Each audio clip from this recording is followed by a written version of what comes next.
Good evening, my friends. Today's topic is Shankari Prasad Singh Deo versus union of India. इसका जो background है वो कुछ ऐसा है कि शंकरी प्रसाद सिंह जी जो थे वो ज़मींदार थे वेस्ट बंगाल से, और उन्होंने चैलेंज किया फर्स्ट अमेंडमेंट एक्ट 1951 जो कर्टल कर रहा था राइट टू प्रॉपर्टी को।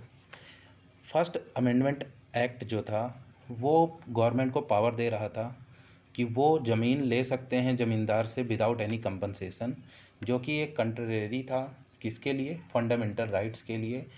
Article 19(1) sub clause F and article 31।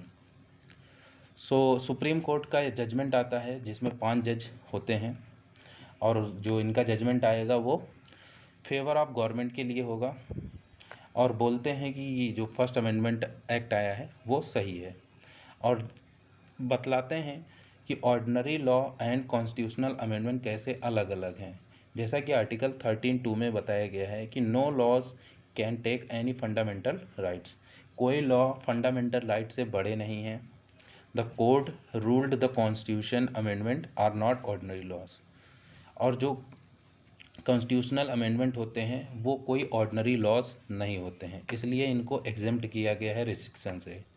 होता क्या है कि सुप्रीम कोर्ट डिसीजन आता है सुप्रीम कोर्ट का, जो रिमूव करता है लीगल बैरियर्स को लैंड रिफॉर्म से, एंड गवर्नमेंट को एक पावर्स प्रोवाइड करता है कि आप जो ज़मींदारी का एवोल्यूशन है वो आप कंटिन्यू रखिए।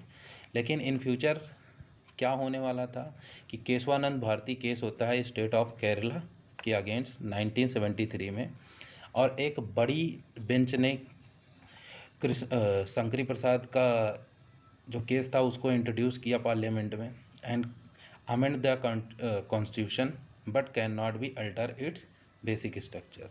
इसमें यह बताया कि आप कॉन्स्टिट्यूशन को अमेंड कर सकते हो, लेकिन आप उसके बेसिक स्ट्रक्चर के साथ कोई भी छेड़छाड़ नहीं करोगे।